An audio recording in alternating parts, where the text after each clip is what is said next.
All right, greetings. Welcome back to BlackBerry News, where everything is connected. Back on computer microphone or computer sound for the second. We're live on Rockfin, Rumble, and on YouTube today. Trying to implement some changes, and I will talk about this now, and I will talk about it later. On Friday, I'm going to do a Substack only live stream. I'm going to try it out. Here's what I need y'all to do. Go to Substack and subscribe. You can subscribe for free to my Substack. Go to my Substack and go subscribe so I can stream. I have like 6 followers right now, and here's the link. I have 6 followers. I need 10 to live stream, but I'm sure I can get, pretty positive I can get 4 more. So please go to my Substack right now, follow the link, go subscribe. On Friday, I'm going to do a Substack only live stream. We're just going to try this out for a second. So that's what's happening on Friday. Otherwise, we'll be here at the same place tomorrow, but everything will be at the same time.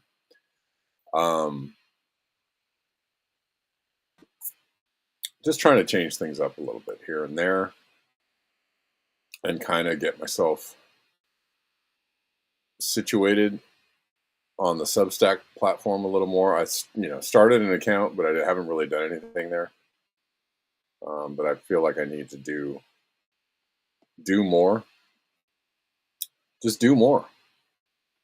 All right, lots to cover. I'll remind you guys again later.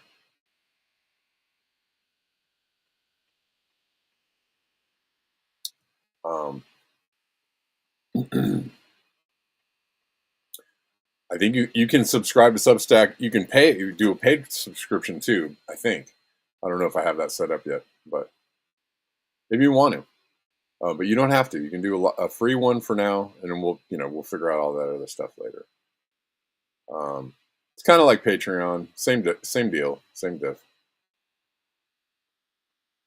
I have a couple people doing reoccurring subscriptions on Patreon and Buy Me a Coffee and PayPal. So if you want to do it on Substack, you can do it on Substack too. Okay.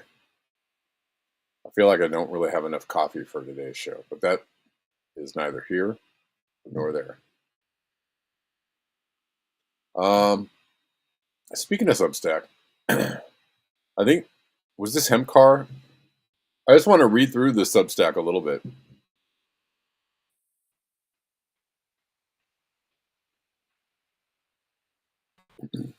Read through a list of scary things that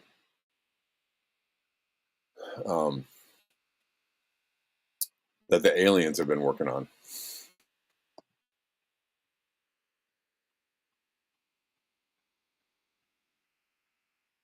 Where are we? Where'd it go? Smart Dust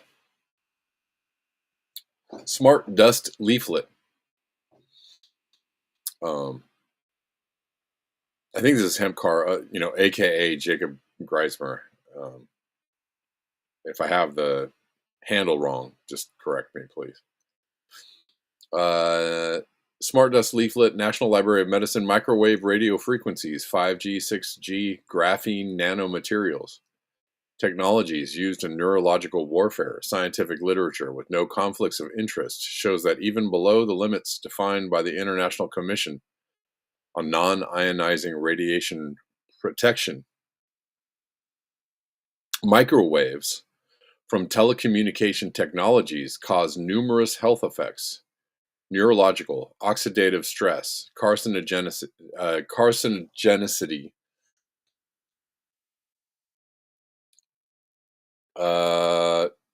deoxyribonucleic acid, and immune system damage, electro-hypersensitivity.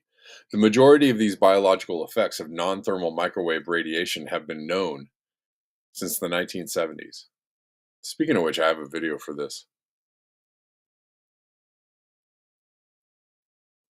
Consequences of microwave radiation from communication networks are comparable to the effects of low-power directed energy microwave weapons, whose objectives include behavioral modification through neurological brain targeting.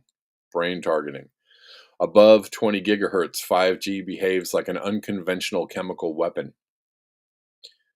Biomedical engineering via graphene-based nanomaterials will enable brain-computer connections, linked wirelessly to the Internet of Everything through 5G and 6G networks by 2030.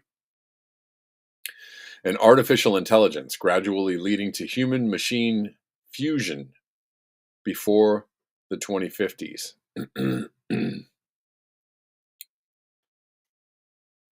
I don't know. I could just keep on reading, but I'll just leave that right there. But you might not even need to have an implant. You might not need a Neuralink to control people, brain control people. In fact, it's probably happening already right now. And it's happening through other means and methods: propaganda, brainwashing, fear tactics, keeping people in stressed out and unhealthy states, and then manipulating their thoughts with certain triggers. It's absolutely happening already.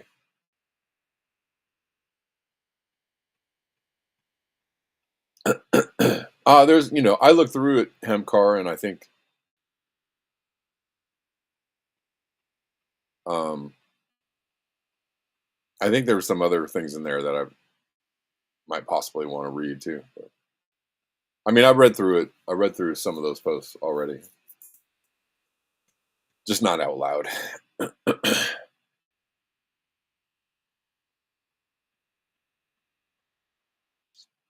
um.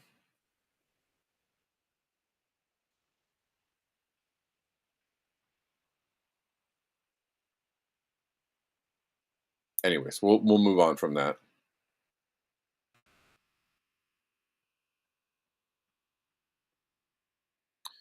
Uh, this I thought this was an interesting post from Jem Bendel. This is from today, and this he is echoing something that I have said. I don't know, 300 times or maybe 3 million times over the last few years. Um, what is it that I've been saying for the last several years? That instead of exporting our way of life to other countries, um, basically our consumer, techno consumer driven lifestyles out to the rest of the world, instead of exporting those things, we need to import indigenous lifestyles into this country. And we don't even need to import them. There are already indigenous people here, but we just need to look at those lifestyles. And basically, what I mean by that, I mean, it is indigenous in many ways, but just how people live in other parts of the world are not developed, not modernized, not, they live in very traditional ways, in older ways, ways that do not damage or destroy the planet the way that our current culture does. Um, so we don't necessarily have to import those things, but we could look at the ways that people live or have lived in the past for centuries peacefully with, and coexisting with the planet. We could look at those ways and go back to, or try to embrace living in those ways as much as possible. I know it's very difficult, but these are the ways in which we can stop destroying the planet. I don't know that we're going to fix climate change, and I doubt we're going to fix climate change. But one of the best things, one of the highest things we can do is stop destroying the planet. Just stop. Um, that is an endeavor that pays dividends. It's not just doing it for altruistic reasons. When you stop destroying the planet and stop living in ways that destroy the planet, you raise your level of consciousness, you raise your aptitude for survival, you raise your resiliency. You're most likely going to be raising vegetables, or uh, raising your children without all the stuff. It's just on many levels a better way to live. Just a suggestion. You don't have to listen to me, don't even have to agree. Just putting it out there as a way to think about it. And I liked I liked um, this thing by Jem Bendel.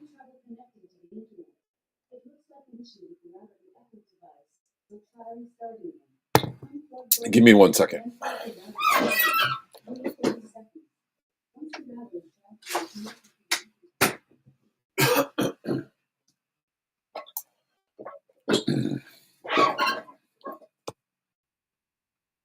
All right, so let's look at this.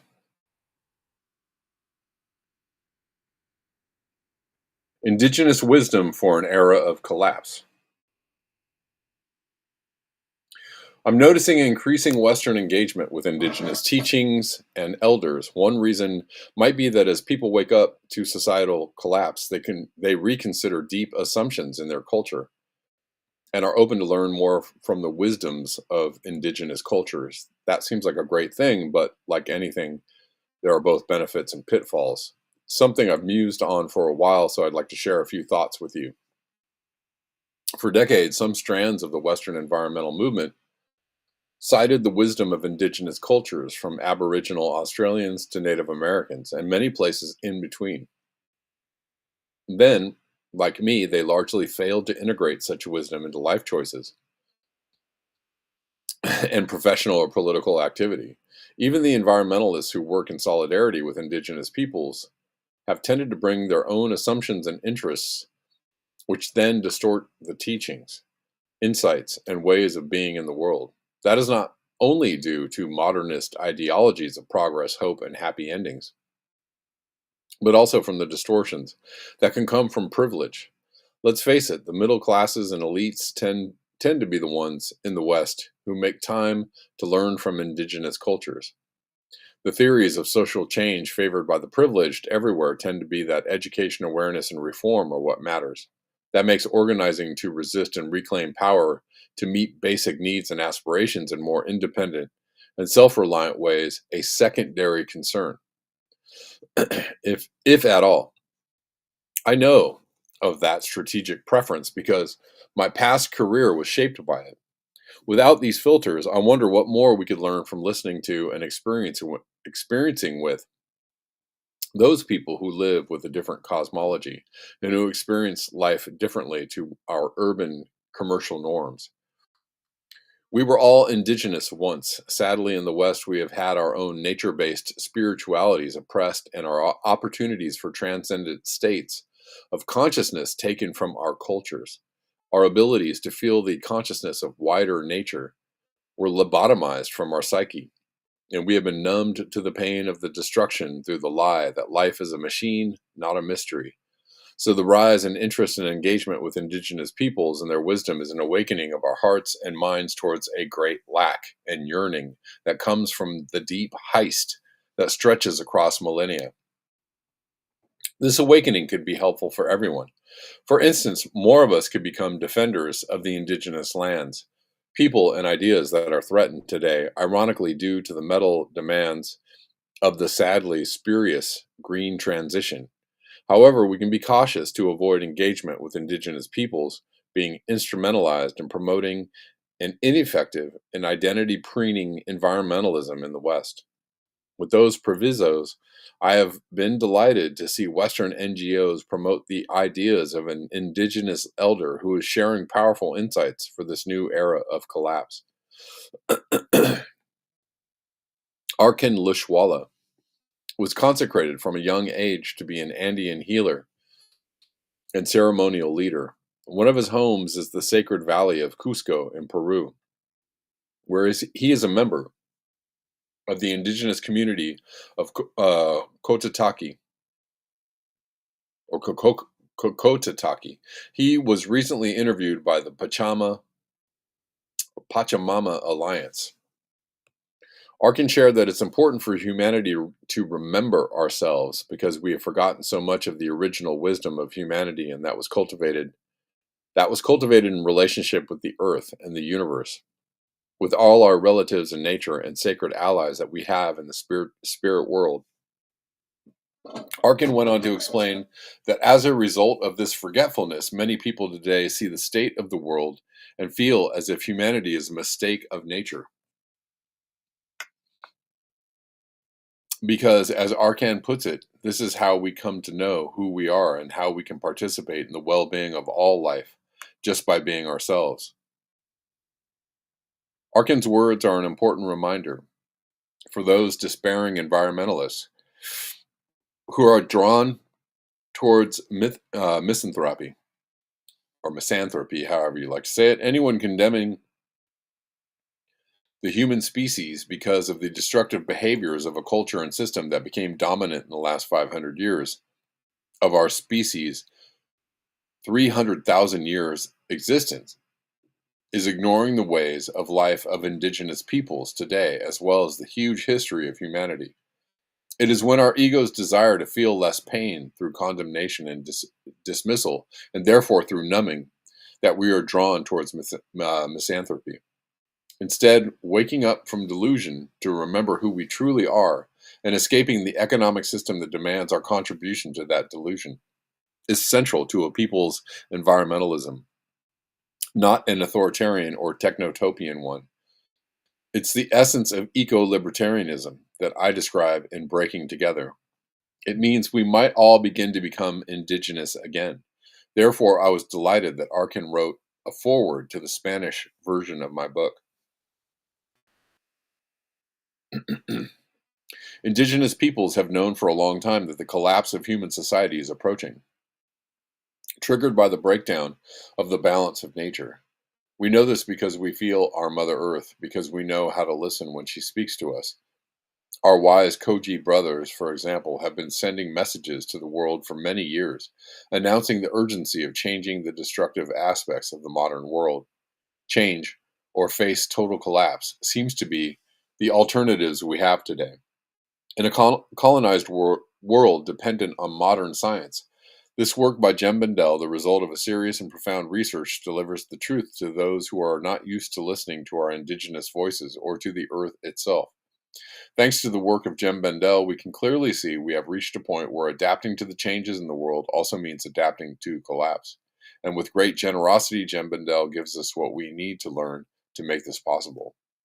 He gives us good news by showing us what is possible, while he shows us the damage caused to nature and humanity will continue to cause severe consequences for a long time to come. With the information that his work provides us, we can put our feet on the earth, free ourselves from the illusions with which the modern world distracts us, and makes the best decisions for the future of our communities, our children, and our mother, the beautiful earth that gives us everything we need to continue living. I'm very grateful for this work by Jem Bendell, and that it has arrived just now when it is so needed. All right. That's the end of that. John Glad says, I can't even get my neighbors to plant a tiny garden. It's tough. It's tough because everybody's on the wheel, right? Everybody's strapped to the wheel of paying bills and going to work and not having enough time to do things like plant a garden. Or maybe they just don't want to be bothered. Maybe people are burnt out, tired, hopeless. I don't know.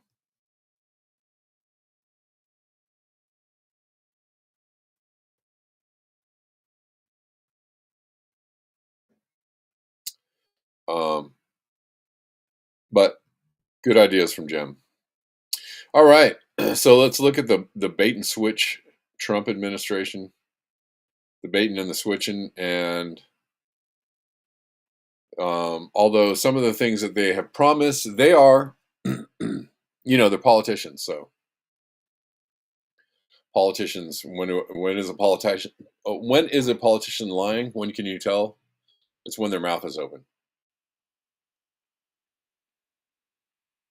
Granted, I have, shown how the Trump administration at least is capable of saying things that appeal to people, and that their message is much more populist and appealing to most than even the Democrats. So that's how they won. And they have a lot of people, they have people invested with hope in that, in this administration, and the possibility that maybe they might be doing something groundbreaking or different. It's probably not the case. So don't get your hopes up. Again, we can cheer for ideas. We can be hopeful that, maybe good ideas will be, not just put forward, but actually carried out. But, I don't have a lot of hope. I don't have a lot of hope. I never have had a lot of hope. But, the ideas are valid. So it really sucks that people can take these really great ideas or these, things that give people hope and, dash it on the rocks again and again and make people feel even more hopeless because they're like, oh, I thought it was going to be different this time. Oh, no. Remember when you voted for Obama? Oh, I thought it was going to be different this time. Oh, no. Remember when you voted for, I don't know, Biden or Trump even? Oh, no. I thought it was going to be different this time. Oh, yep. Happens every time.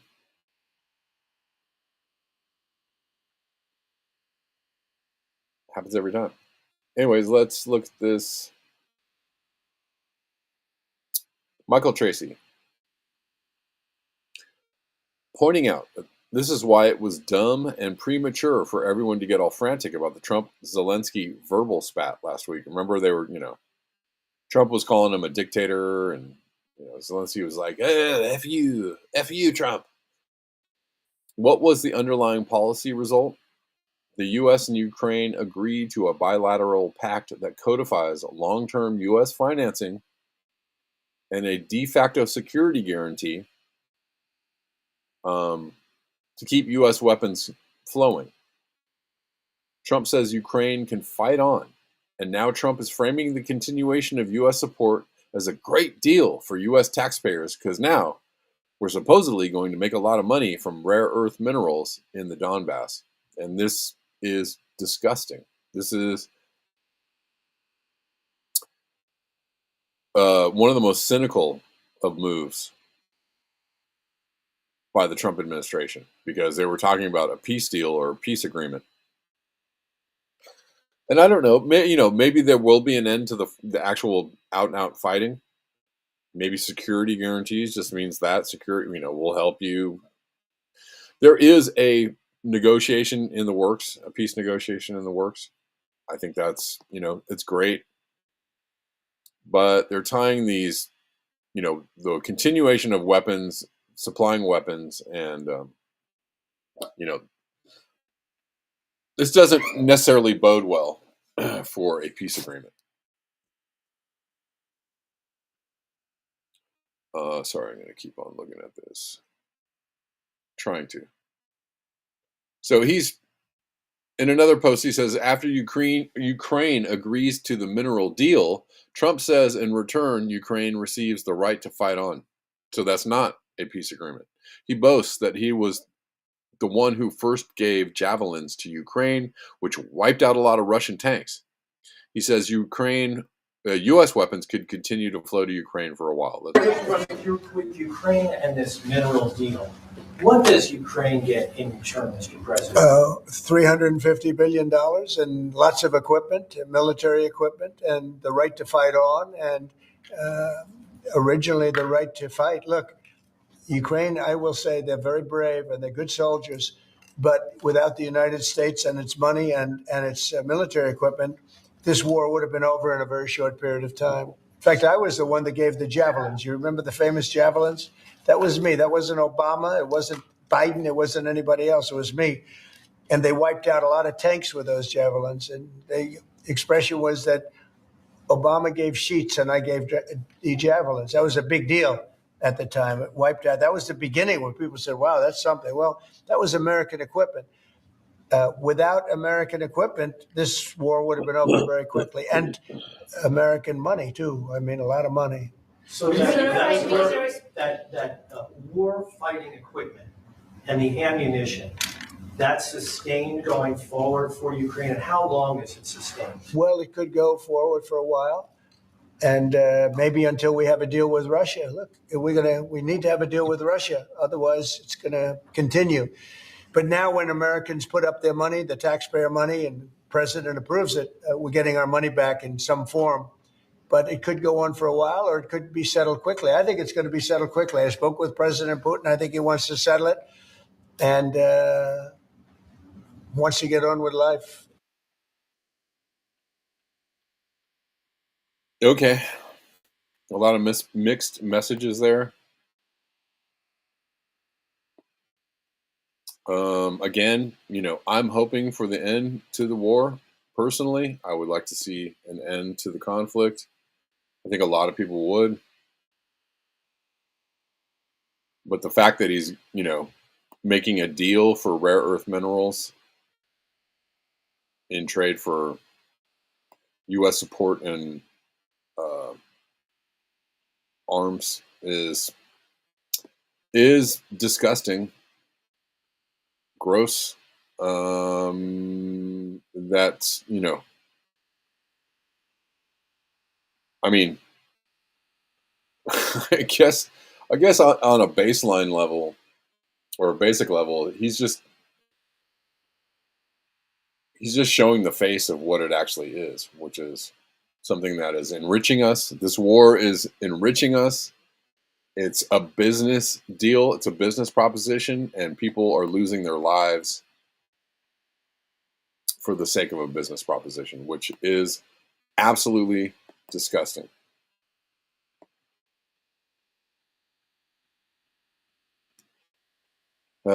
Um, so that's happening. Seven Seas on X says, you're not getting the Epstein list. You're not getting the real JFK files. You're not getting mass deportations.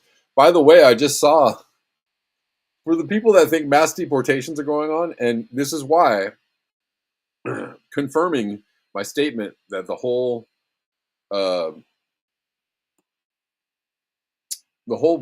border issue is disingenuous and absolute nonsense and bullshit. So when people are, think that they care, or even that the Trump administration cares, they don't. It's all like bullshit. It's lies and bullshit for the right and the left, for both sides. It's all a disingenuous subject matter. And so I don't know why people really get wrapped up in this. Let me find this real quick.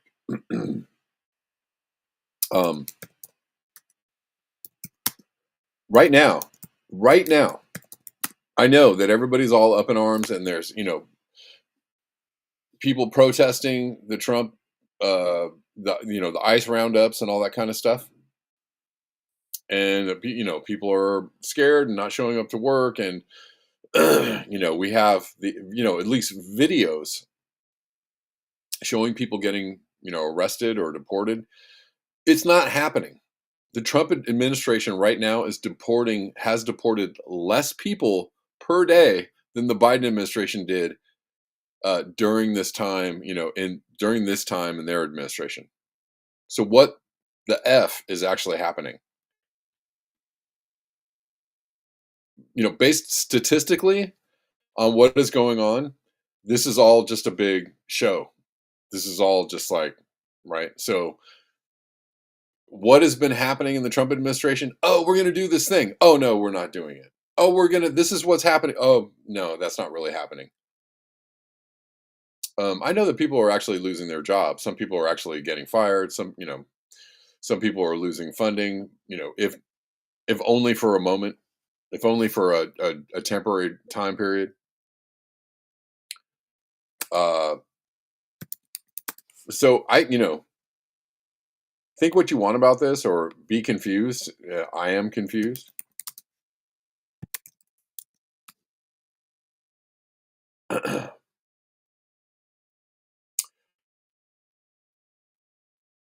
According to ICE, this is by the numbers. So I don't, are these real numbers? We don't know.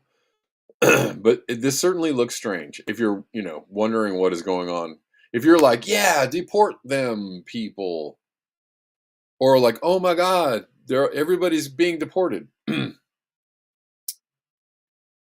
According to ICE, Trump is deporting 400 people a day. I'll show you this. That is only 80 more people a day than Biden and 600 less people a day than Obama. So why do people think mass deportations are happening? One answer: media fear-mongering. No, I saw another statistic that the Biden administration was deporting like way more people a day than the Trump administration is. I saw different numbers. Hold on. So what is going on? Why is this happening? Or why are we getting different, conflicting stories on what is actually going on?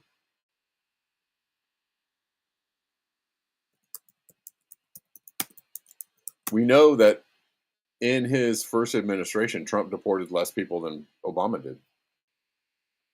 So why, it's kind of wild because the whole platform is we're deporting people and the wall. And what happened was the opposite of that. And when I tell you this platform, this policy, this talking point, this subject that becomes so like, oh my God, oh, Trump is a Nazi and he's going to deport everybody. Oh, it's not real. It is not a real thing. It is not a real subject. He is not answering anybody's requests. He's not answering anybody's prayers. He's not like treating this subject matter as if it is a real problem. He's just getting everybody riled up. He's getting both sides, yeah, they're taking all our jobs. And the other side is like, oh my God, he's a Nazi. He's deporting everybody. It's not real. It's not freaking real. So, like, before you get all wound up over it, like, realize that this whole subject matter isn't freaking, it's not even a real thing. It's not the problem. The problem that they're describing isn't even a thing they give a shit about. So, on either side, like, take it down about 86 notches because it's not actually a real thing. Like, what the thing to do is not like lower the emotional response and look at what's actually happening and then wonder, why are they doing this? Is it to get everybody all upset at each other? Is it to get everybody all like, yeah, we're angry or mad. We're going to go out there and like stomp some commie butt, like that's what it's for.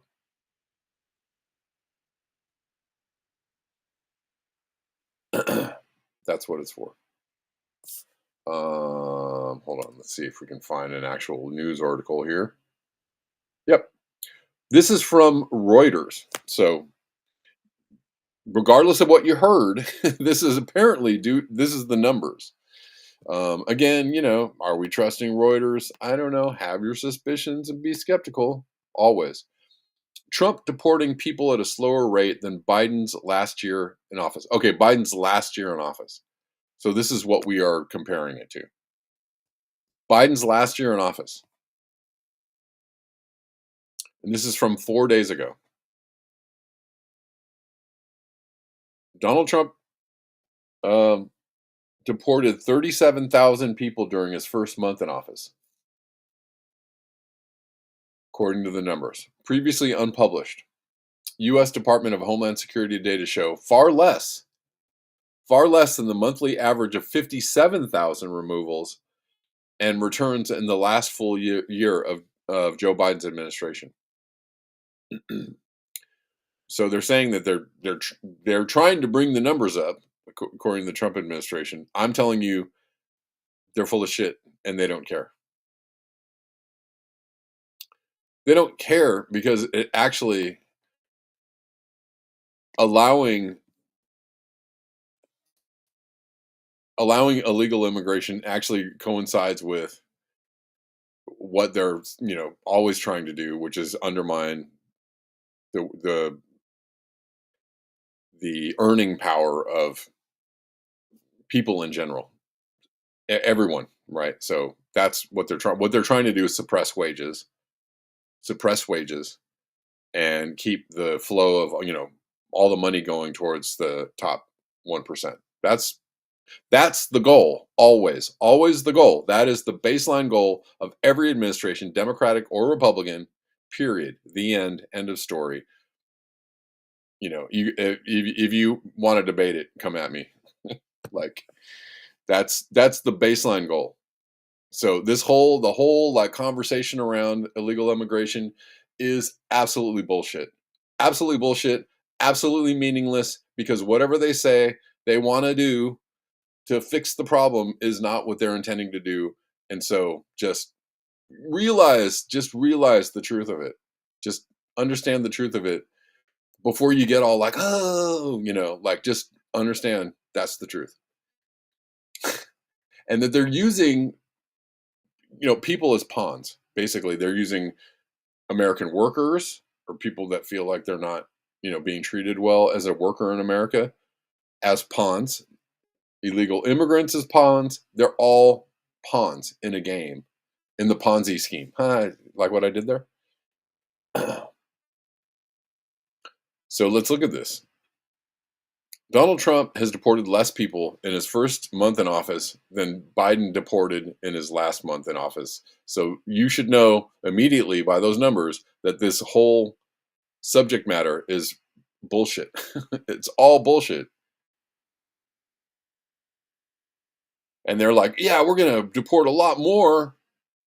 That's what we're trying to do. Okay. I mean, I don't want people to be deported. So, this is not my platform. This is not my issue that I'm like, whoa, I'm so worried. But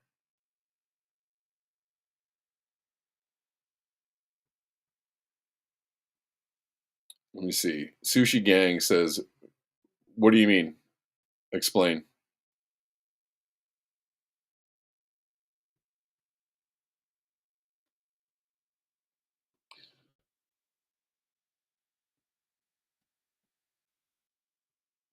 Those seem like pretty angry words. What are you so upset about? I don't really understand.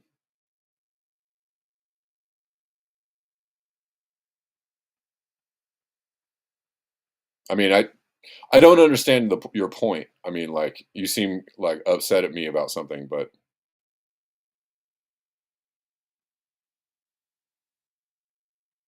I don't debate anything. I mean, I'm down to debate. What is your issue? I just don't understand what you're saying. I mean, I don't get what you're saying because none of it is based on like actual reality. So, first of all, let me know what you're upset about and make sure that it's based in reality, and then we can have something to go on. But, give me your what you're upset about, because if you're just spazzing out on me, I don't,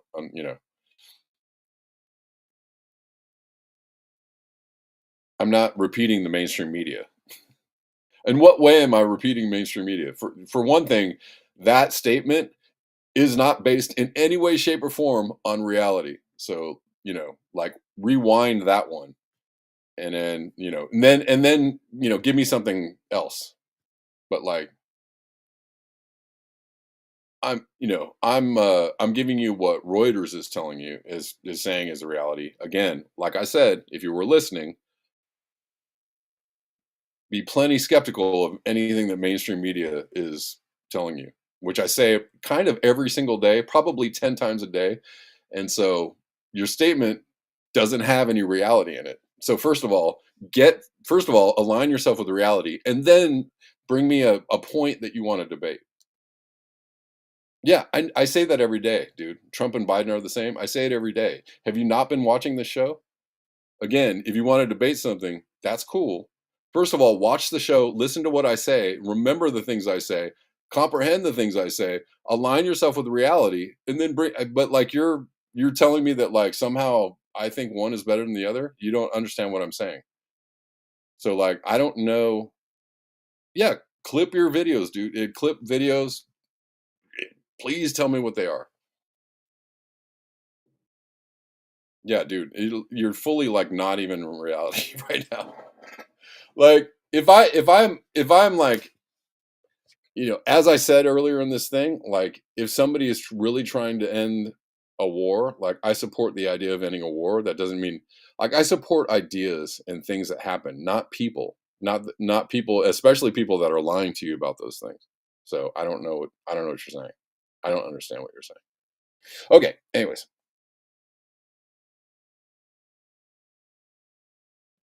I appreciate the defense, Denver. Thank you. Thanks for coming to my defense. I don't understand what you're saying. Like it's hard for me to respond to things that aren't like based in reality. Like I don't know what to say to that. I repeat the same things every single day, and you're telling me that somehow I have a different opinion on the things that I repeat every single day. So I don't know what to say to that. I don't know how to respond to that. Again, like, you know,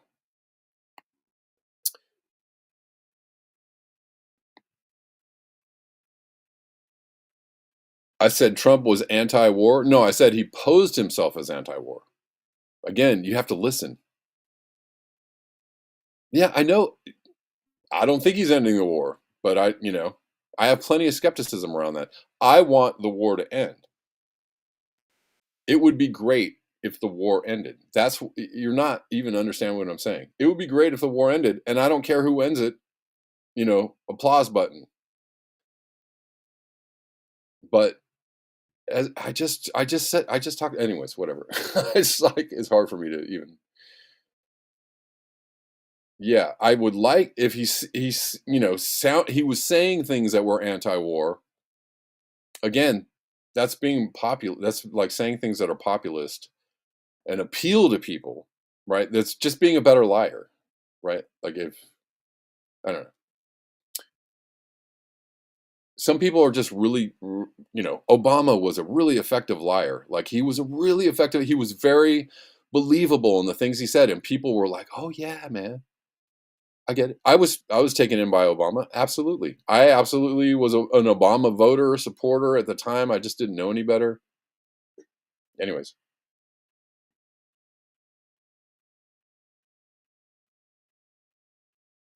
yeah, Trump is appealing to people with words, you know, and that's why people voted for him because he appeals to people with words, like in a better way that Democrats can't even say, like, we want these things to get, they're like, no, we can't possibly give you these things. That's what the Democrats are doing. But, I don't know. I don't know. If I said something different and you want to bring it to me, okay, that's fine. Okay. So what I'm saying right now is that this, it Obama was known as the deporter in chief, and Trump in his first term as president deported less people than Obama, even though he ran on the platform of like, we're going to deport people. So what the things he said that he was for, he was not for, not in the ways that, you know, that people had hoped or voted for him to be. So he was, he said he was going to drain the swamp, and then he hired the swamp. Like, I don't, I'm confused. I'm really confused. He funded Ukraine. I know he did. Yeah, I don't know. We're not in disagreement, Sushi. We're not in disagreement. I You're saying that somehow I'm in disagreement with you, but I'm in total agreement with you. So I don't know what you're saying. Okay.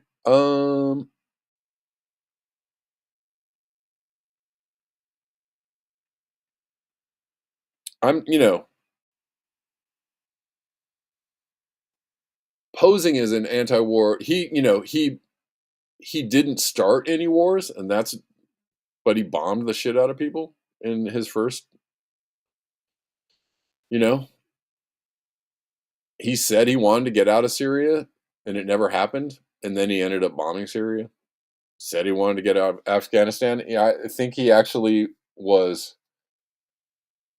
trying to negotiate the withdrawal of troops from Afghanistan. And it didn't happen until the Biden administration.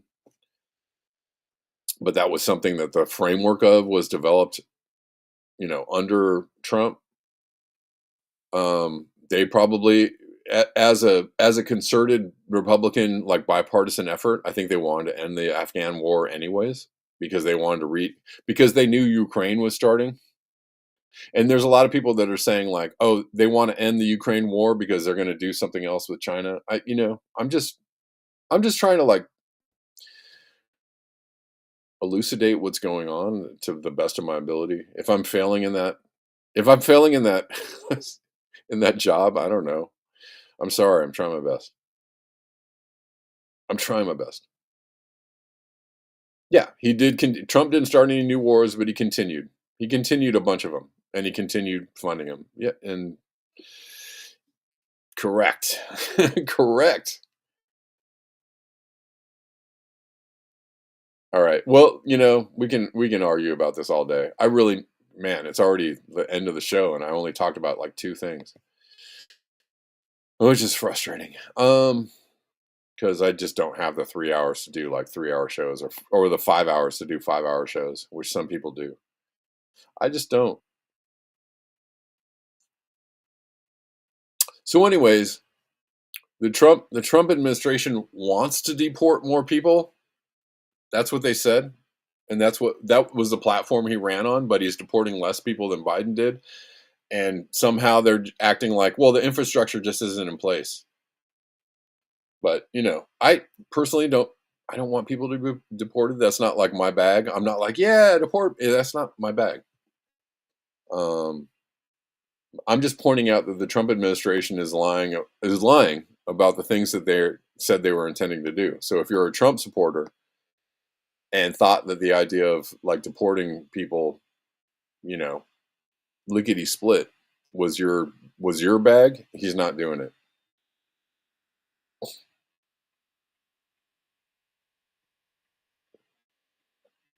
Anyways, I hope we're not arguing too much on the fact that we all really kind of agree. Like, I think we're all kind of in agreement on a lot of things. Sushi, I'm in agreement with the things that you're pointing out. Like, so I'm not really like, I don't see that we're disagreeing on something, but you seem to you came at me kind of hot there, and I don't know why, but you're saying like somehow I'm your enemy in theory, and that's not. I don't see where we disagree. But if you want to point something else out, please do. An applause up. Yeah. Hempcar, thanks for the tip on Rockfin. Hempcar says thanks for reading the leaflet. Maybe people can print it off and pin to their library's bulletin board or distribute on campuses. Yeah. Here's another one that proves we're no better than Hitler. Warning: explicit material. Oh no. Thanks for the warning. Okay. Oh yeah, I mean we're fully, you know, the United States is fully on board with fascism. Like, either party is fully on board with fascism. I don't like fascism. I'm against fascism, and I think we're all on the same page that we're acting fascistly. I don't know.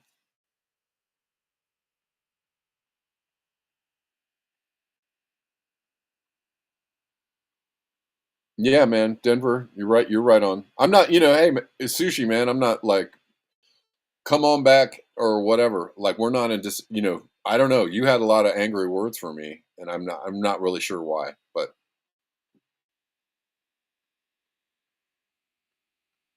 I don't really get why. I'm just, I'm pointing things out that are actually that are. I'm trying to point things out that are true and correct, and some people get really upset that I'm pointing out something that's true because that can be angering to people. You know, I get it. I get it. I think so. I think Malcolm. I think you're correct. And sushi, if you're just feeling some kind of way, I get it. Feel some kind of way. That's all right. I'm not your enemy, man. I'm not your enemy at all. And I don't know if you're mad. I get it. If you're just come back and don't trip so hard. It's okay. It's all right. It's going to be all right, even though everything is not all right. You know.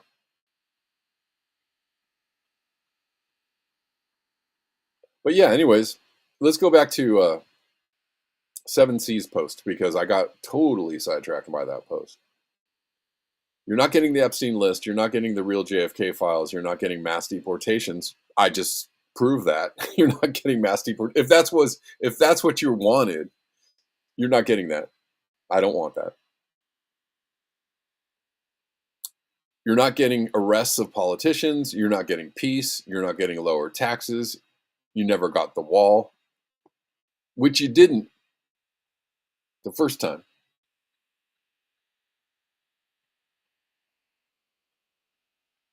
Hillary never went to jail, and she never will. Just saying, she won't. You got vaccine and COVID scamdemic. You got a massive printing of money and rampant inflation. You got an Israel first administration. You're getting more vaccines, more AI, bigger big tech. You're getting billion-dollar defense contracts, H-1B visas, and potentially the North American Union. Yeah, yeah, that's what you're getting. If you were led to believe that I thought that things were going to be different under Trump, I'm sorry if it seemed that way. That wasn't what I was saying though. What I was saying is you probably ain't getting shit. But the things that they're trying to, whatever, the ideas were, some of them were valid and reasonable. The ideas were. I'm just saying, I never said that, like, yeah, totally, we're going there. I never said that. Okay. You got an Israel first administration. You're getting more vaccines, more AI, bigger tech. I already said this. Incompetent talking heads in power, funded by the same money you complain about getting funneled into USAID. When does the winning start again? It's been 8 years. Someone else said you're not getting term limits. You're not getting secure elections. You're not getting a balanced budget. You're not getting corporate accountability. You're not getting media transparency. Yeah. Yeah. Yeah.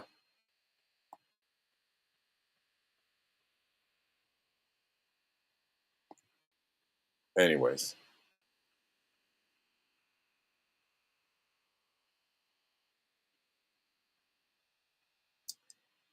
Michael Tracy pointing out some of the things that are, were promised and are definitely not being delivered, right? When Trump said, "Oh, we're going to cut the military budget by 50%," I thought that's fucking awesome that he's saying that out loud or saying something about that, because it is, as an idea, it's awesome. I also said in that same show, I'm pretty sure that I said, "Do you think if this really happens, I'll be happy?" Do I think it's really going to happen? No. I know I said those exact words. I'm pretty sure I said those exact words. So, Michael Tracy, in the Doge spirit of shrinking the size of government, House GOP just passed a budget resolution calling for $100 billion in additional military spending. Exactly. In the first Trump administration, the military budget went up every single year. In the Biden administration, the military budget went up in every administration, the military budget goes up every single year. It always does. It never stops. And it won't stop with this administration. It's not going to stop.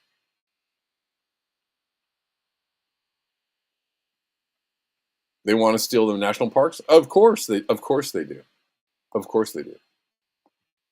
They want to steal everything. They want to destroy all public projects and programs, all public good, all things for the public good they want to destroy. Are they going to raise the minimum wage? Hell no. Hell no. Hell no. I will be, I will be most surprised if the federal minimum wage goes up under Trump. How long has it been since it last went up? 2007. It's been almost 20 years. By the way, the last minimum wage raise was under Bush, which is totally bizarre, right? Like, again, another administration that tried to take everything from people, to knock down, everything that they could, everything in their path, they tried to knock down. And yet they were the ones that raised the last minimum wage. Go figure. Did Obama raise the minimum wage? No. Did Biden? You had 12 years of Democratic presidents. Both had majorities for 2 years. Both administrations had majorities. Did you get a raise in the minimum wage? Nope. That right there should tell you how much the Democrats care about you. That fact alone should tell you how much they actually don't give a shit about you. They could have raised the minimum wage and they didn't. That's like the beauty of the Democrats. Oh, yeah, awesome. Well, we didn't raise the minimum wage, but we started a couple of wars. Cool. And both of them deported more people than Trump.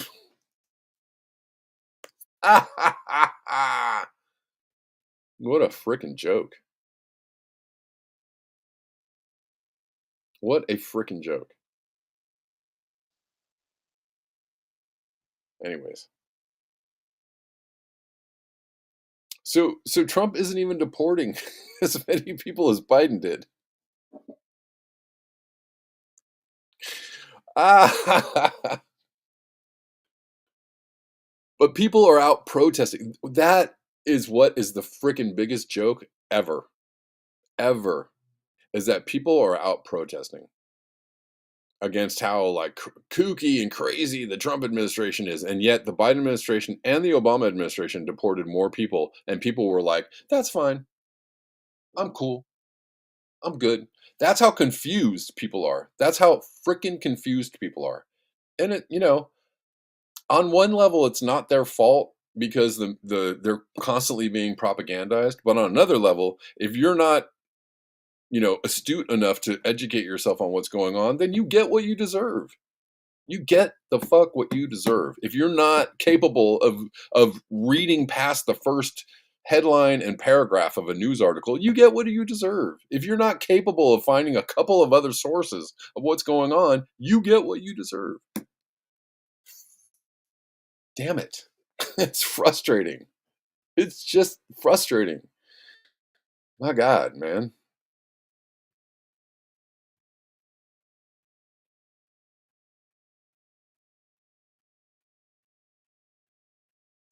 Anyways, here's this is another knee slapper here.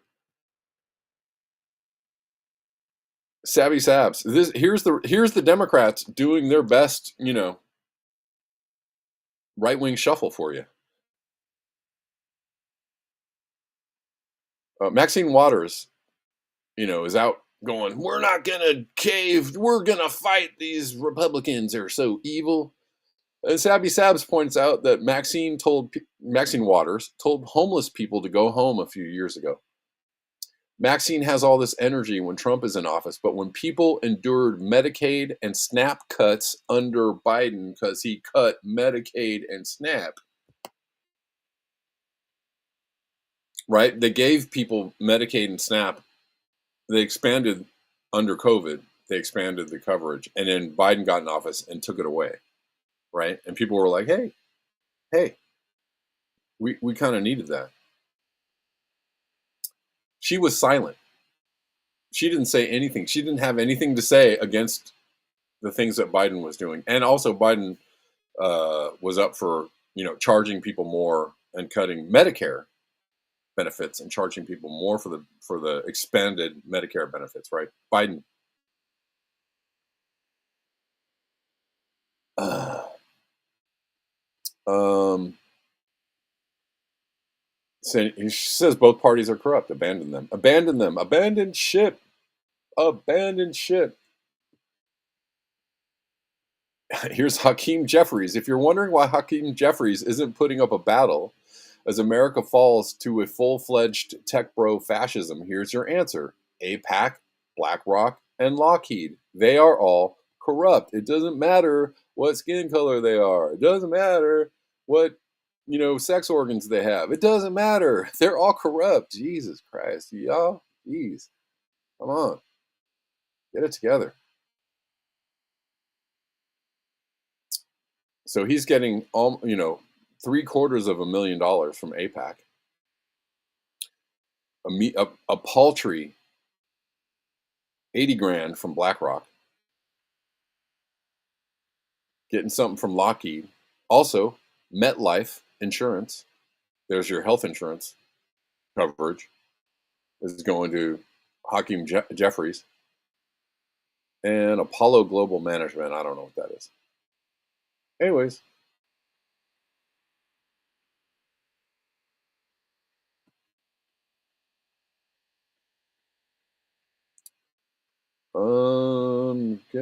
you're getting screwed coming and going. is kind of the idea. Here we go. Here's more on how they both work together to screw you, but people just seem to be like only concerned when one person is in office. And you should be concerned when they're in office. You should be concerned. My God. My God. Barack Obama signed $8.3 billion in cuts to SNAP. Barack Obama. Dems didn't say a word. It's fine. Joe Biden ended pandemic emergency measures, resulting in 15 million Americans being thrown off Medicaid. Democrats silent again. The proposed cuts to SNAP and Medicaid by Republicans are draconian and inhumane. They are not good, but they're both doing it. And people are only upset when one side does it. And when they don't realize that their side's doing it, you look kind of dumb. You look stupid when your side is doing it worse than the other side, but you're only mad when the other side does it. You look kind of dumb.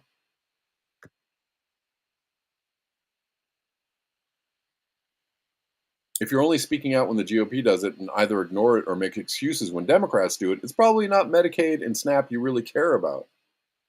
You don't even really care that Trump's doing it. You don't care enough to actually like do anything.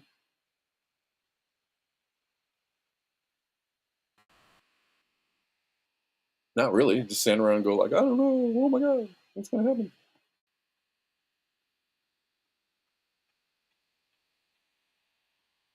Proposed SNAP cuts would potentially take benefits from more than 9 million low-income people in an average month. So, it's happening. It's happening. So,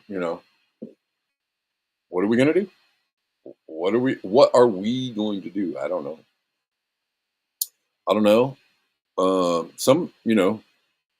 Eventually action should be taken, I think. Oh man, I'm okay. I got to end the show pretty soon. I'm just going to say, I'm going to play this last thing from James Lee, which is, man, he's been digging hard on, James Lee has been going hard on the homeless funding scam that's going on in California. So it's money laundering and fraud. All of the homeless, money that they're sending out to help house or help the homeless, most of it is not even ending up where it needs to go. And James Lee is doing a good job of uncovering a lot of that. Real quick, before I play this video, if you like the show, if you want to see the show continue and come to you for free, 99 Monday through Friday, consider supporting the show. There are lots of links in the description box of whatever channel you're watching on. All the usual links are there. Venmo, CashApp, PayPal, Zelle, Buy Me a Coffee, Ko-Fi, etc., etc. So, and a lot of people already support the show. Many of you have supported the show at one time or another or over and over. Thank you guys. I appreciate those who do that. It really helps to keep the show going. What else? I'm going to say it again. On Friday, I'm going to try and do a Substack only live stream. So I need y'all to right now go subscribe to my Substack and then prepare yourself to watch the live stream on Friday on Substack. You've got 2 whole days to prepare for this difference. We're just trying out something new. It's only on Friday. Tomorrow we'll be at the regular spots and probably Monday we'll be at the regular spots. Just on Friday, we're going to try a Substack only live stream. So please go over to Substack and subscribe. Here is the link to my Substack channel that I need you to subscribe to. Hold on. Here it is. Putting it in the chats again.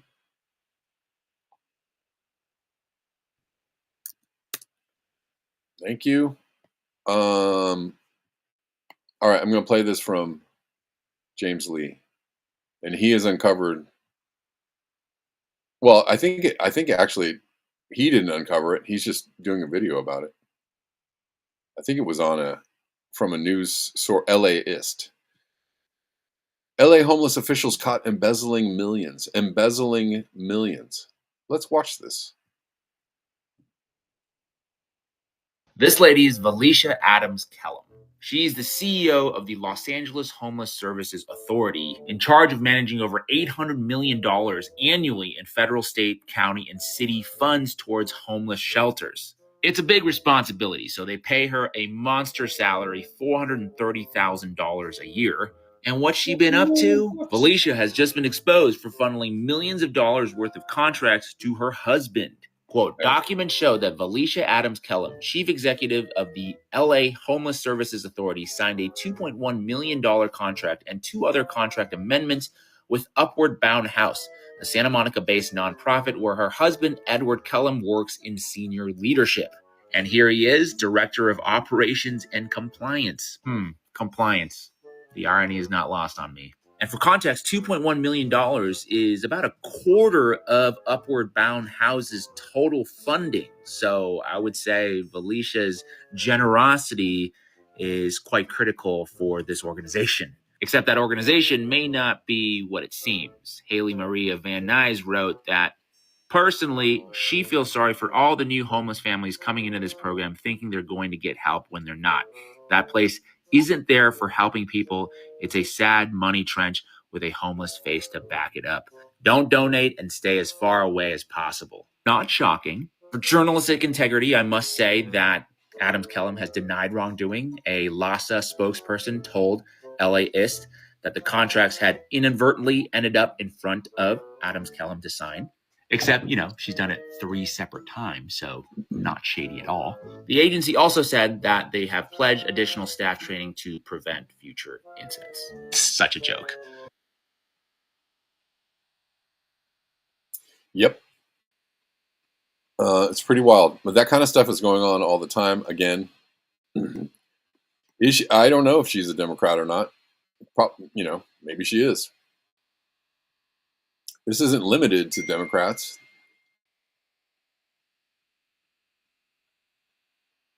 This isn't limited to Democrats.